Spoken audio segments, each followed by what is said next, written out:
and welcome to Myth Monsters. My name is Erin and I'll be your host for these little snack bite-sized podcasts on folklore and mythical monsters from around the world. These podcasts focus on the actual cryptids, folklore and mythic monsters from global mythology, rather than focusing on the full stories of heroes and their big adventures. I'll also be dropping in some references that they have to recent culture, and where you can see these represented in modern day content, so that you can learn more and get as obsessed as I am about these absolute legends of the mythological world. This week, we're back over in the USA, looking into an urban legend this episode with the scary looking black-eyed children from US folklore.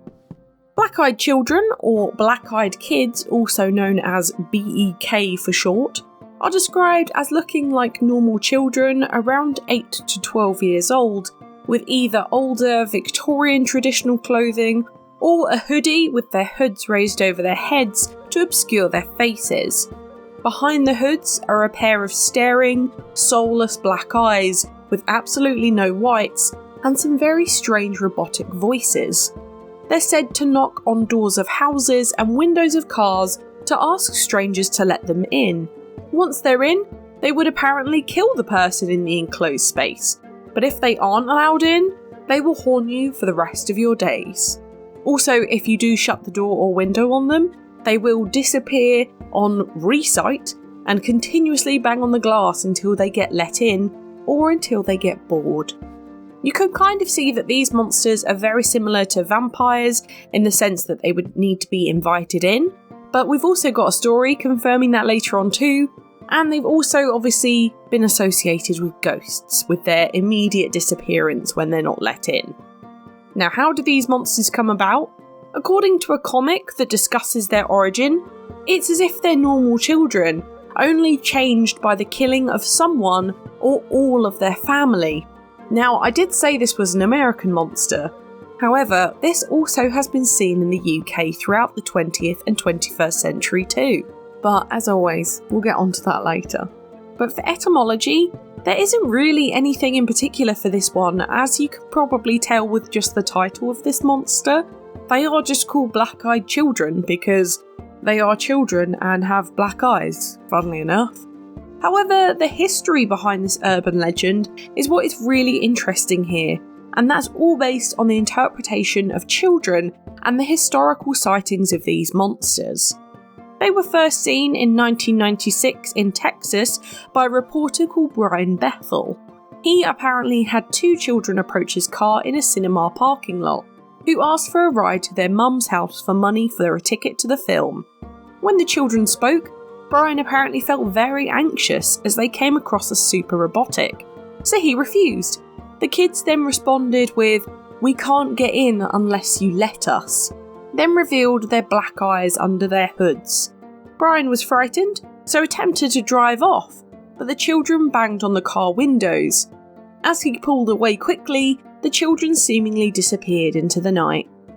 He posted this to a ghost newsletter that he ran at the time, and then it was actually posted or leaked by one of his subscribers.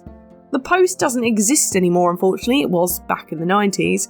I did try to find it though, but he does still openly talk about his experiences on podcasts and in videos, interviews, so go and have a look at some that he's done. On the other side of the pond though, Lee Brickley, a paranormal expert over here in the UK, is the leading expert on black-eyed children in England. He's reported black-eyed children sightings in a forest called Cannock Chase, which is very near Sheffield in the north of England, where back in 1982, his late aunt heard a child crying in these woods. Following the sound, the woman found a child dressed in a Victorian nightdress, with her face covered by her hands. As the woman got closer, the child revealed her black eyes and screamed the house down. Now in 2014, Brickley's wife then had a similar experience in the town nearest the forest, with a young girl apparently crying and then revealing her black eyes and disappearing. From these sightings though, came a whole creepypasta phenomenon much like Slenderman, with more sightings in both the UK and the States, even making it onto the front page of UK newspapers, although I will say that they were all tabloids. They are all terrible newspapers like The Sun and The Mirror, so it's no wonder they made it to that kind of thing. Interestingly though, there is no history behind the areas in the US where these monsters have been sighted. But in the UK, the area is actually a bit spooky. Cannock Chase became a ghostly hotspot in 1965, when serial killer Raymond Morris killed 3 little girls named Julia Taylor, Margaret Reynolds and Diana Tift, all aged between 5 and 9, between 1965 and 1967. Since then, the area has been reported to be haunted, and sightings of little ghost girls have been reported throughout the area since. This does land us quite nicely into any real-life comparisons, as there are quite a few explanations as to why these monsters exist, and possibly explain their creepy origins. Naturally, as adults, we are genetically programmed to look after children, as they are the most vulnerable in our society. However, the idea of children has really changed throughout the last 300 years. From the Industrial Revolution, where children were thought of as a commodity, something that could be bought, traded, used in warehouses and factories like normal workers, whilst child labour was a thing. And this changed massively after the war, especially in Europe, where children were then completely changed and displaced, taken from their childhoods and families, and then the idea kind of warped into the fact that childhood was innocent and sacred to be treasured. And that's kind of where we're at now. Then we kind of followed this up with the 70s, which introduced the evil children using such big movies like The Exorcist, Omen, The Shining, to go against this idea of innocence and put into the world the idea of scary, possessed kids with faces like little angels, completely disarming the audience. Also, to go alongside that, no whites in the eyes is historically a sign of lack of reliability and distrust, and black eyes usually symbolise demon possession, lack of control, and demon involvement somewhere. You've probably seen these in some kind of media trope. Apparently too, humans are naturally equally scared of different looking eyes, as they are deemed windows to the soul and become unreadable when they're fully black or disfigured. So we're kind of preset to be scared of black-eyed children or anything with black eyes. And I suppose if you think of sharks, most people are quite scared of sharks. They do have those black, lifeless eyes, which definitely helps their fear factor alongside their huge teeth and complete unpredictability. Lastly, can we actually explain the possibility of a child, or really anyone with naturally black eyes? Not really, no. However, there is a very horrendous explanation with an old medical term called physiognomy, where you judge people based on their facial features, and that usually links to race, gender, and was openly cast out of the medical community in the late 19th century for literally being a scientific way to be racist.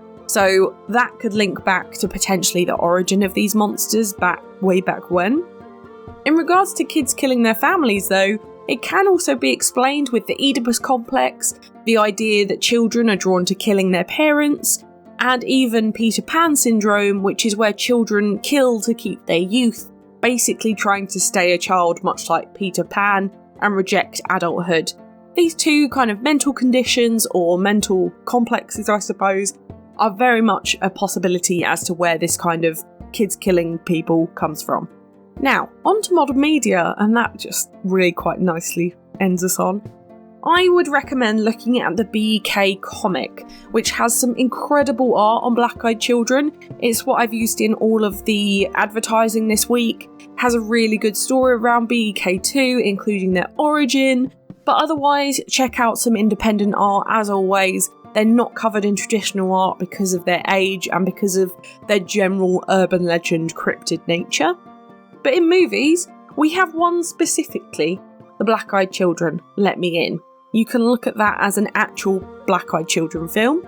But then for spooky kids outside of Black-Eyed Children, I would really suggest Coraline, Toy Story, Paranorman, The Nightmare Before Christmas, Wizards, The Black Cauldron, Orphan, The Exorcist, The Good Son, Case 39, Halloween, Ivan the Terrible, Hellraiser, Psycho, and The Omen. Obviously. For TV though, we have The Haunting of the Sunshine Girl, The Hunt for Black-Eyed Kids, and Monsters and Mysteries in America for specific Black-Eyed Kid stuff. And actually, Brian Bethel speaks in Monsters and Mysteries in America for the Black-Eyed Kids episode, so you can get a really in-depth one for that one. But for other stuff, we have Buffy the Vampire Slayer, Angel, Criminal Minds, Fringe, Gotham, Highlander, Supernatural, Strangers from Hell, and Psychopath Diary. In video games, unfortunately we don't have any on BEK themselves, but here's some other spooky kids games such as Clock Tower, Skyrim, Shin Megami Tensei, Seven's Code, Undertale, Darkstalkers, Little Nightmares, Dead in Vinland, Far Cry 5, Drakengard 3, Lucius, and Resident Evil. My book recommendation this week is to have a read of The Black-Eyed Child of Cannock Chase by Lee Brickley himself. He's written quite a few books over here in the UK about our urban legends and cryptids, so have a look if you're into that. And that's straight from the horse's mouth as well, so that's always a good one. Or you've got Urban Legends, Strange Tales and Unsolved Mysteries from Around the World by James Proud for a whole other bunch of urban legends. I know we don't cover them very often, so it's quite nice to see that contrast, I suppose. Now it's time for Do I Think They Existed? Now, I'm going to say maybe for this one, because there are definitely creepy kids around. And although it can be a serious case of misidentification, maybe some really cool contact lenses, it's probably, more than likely, it's just some weird creepy kids who are getting off on this. I used to know a child when I was younger who spoke in singular syllables and stared a lot alongside decapitating all of the dolls, and if they're still around today, I imagine they are some kind of psychopath at least, but not sure. But it definitely makes total sense that people might think that these monsters exist. And honestly, the idea is very creepy. I watched Orphan when I was far too young, and the idea of someone's eyes going black, to me at least, is pretty creepy. But what do you think? Do you think BEK roam the States and the UK? Let me know on Twitter, I'd love to know what you think. I really love touching on urban legends, you know, it's something that's a little bit more intense, harder to research, and more interesting to actually find stuff out about. It's a real dig through archives and websites for me, so I really enjoy it. They're also definitely more the creepy type, which our usual monsters don't usually get the same level of that creepiness. So it's really interesting and really nice to contrast when covering this kind of stuff. But next week we are going to head back over to our traditional monsters, and we are heading over to the Philippines for a super cool monster based in the trees, the Capra. Don't steal their mangoes next Thursday. For now though, thank you so much for listening. It's been an absolute pleasure. If you enjoyed this podcast, please give it a rating on the service you are listening on. I've got the Twitter for any questions or suggestions on what monsters to cover next, and I'd really love to hear from you. The social media handles for TikTok, YouTube and Instagram are Myth Monsters Podcast, and Twitter is Myth Monsters Pod. But all of our content can always be found at mythmonsters.co.uk, and you can find us on Good Pods and Patreon if you want to help me fund the podcast too. Come join the fun though, share this with your pals, they might love me as much as you do. But for now, stay spooky, and I'll see you later, babes.